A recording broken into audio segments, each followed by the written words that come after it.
Hi everyone, and welcome to, I don't like to say episode, but welcome to our next lesson for United States government with Mr. Zirkle.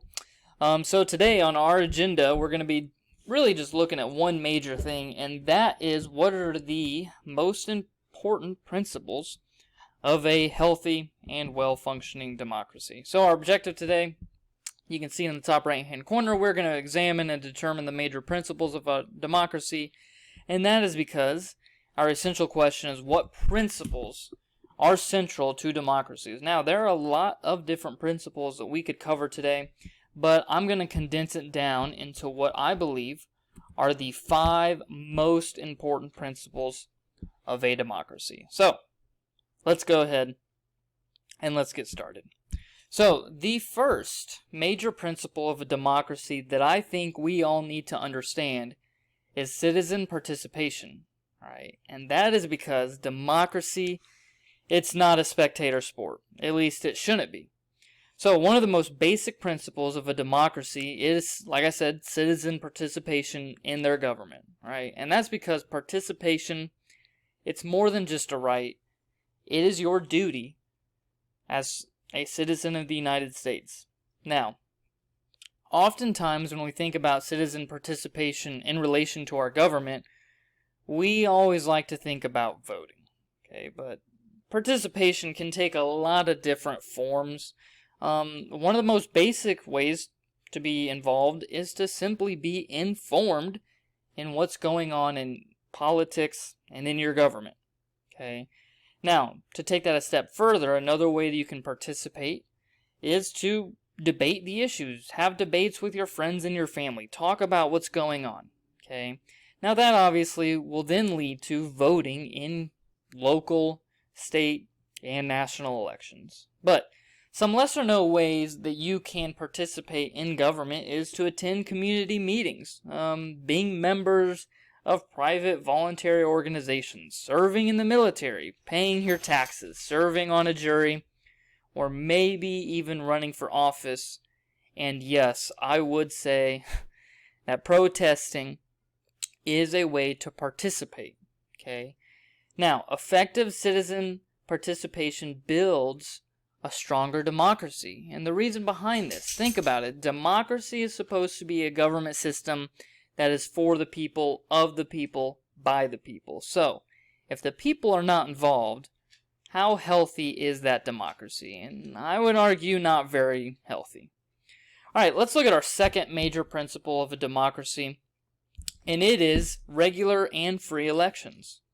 So in a democracy, elections are held regularly, usually every few years. Here in the United States, we elect our president every 4 years. We elect our senators every 6 years, and we elect our representatives in the House every 2 years. Okay, so elected officials, they have to be chosen by the people in a free and fair manner.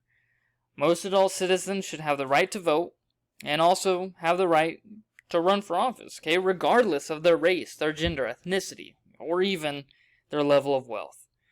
And all votes should and must be counted equally. Now, additionally, obstacles should not exist that make it difficult for people to vote. There should be no intimidation, there should be no corruption, or threats to citizens before or during an election. Now, all of you have taken U.S. history, so you should know that this has not always been the case in the United States, even up in the last 100 years. And we've taken steps to make our elections as regulated, and I would argue as free as possible. And I think overall that has helped make our democracy a stronger and healthier one. Alright, let's look at our next principle of a democracy, and that is accepting the election even if you're not really happy about it. Okay, so obviously in elections there are winners and losers, and occasionally the losers believe so strongly that their party or candidate is the best that they simply refuse to accept that they lost an election. I remember after Trump won in 2016, it was interesting to be on my college campus, the way that people, the way they were reacting to his win. Okay, Now, assuming that an election has been judged, quote, free and fairly, ignoring or, like I said, simply rejecting election results, that violates basic democratic principles, okay? And that's because democracy depends on a peaceful transition of power from one set of leaders to the next. So accepting the results of a free and fair election is essential. So, as someone who loves politics, who loves government, but more importantly, as someone who loves his country, when I see headlines like this, I get worried. All right, and you can read it there. President Trump, as of July 20th, 2020, he stated that he wasn't ready to agree to accept the 2020 election results if he lost. Okay, now it doesn't matter if you like Trump or if you hate the guy. This is worrisome, and it's something that we need to pay attention to. Alright, our next principle of democracy that we need to know is rule of law. Okay, so, hey, a rule is a rule, and let's face it, without rules, there's chaos. Okay, so in a democracy, no one is above the law. Not a king, not an elected official, not a police officer, not a member of the military, not you, not I. No one is supposed to be above the law. So according to the rule of law, everyone must obey the law, and they will be held accountable if they violate it. Laws are to be known by the people, and they are to be equally, fairly, and consistently enforced. Alright, let's now move on to our last major principle of a democracy. It's an important one, and it's really a good one. So, that last major principle is majority rule and protecting minority rights. So, people in democracies are concerned about what is known as the tyranny of the majority. So, this can occur when people in racial, ethnic, religious, or other minority groups do not agree with the dominant view, and those people in the minority lack any power to really influence the government.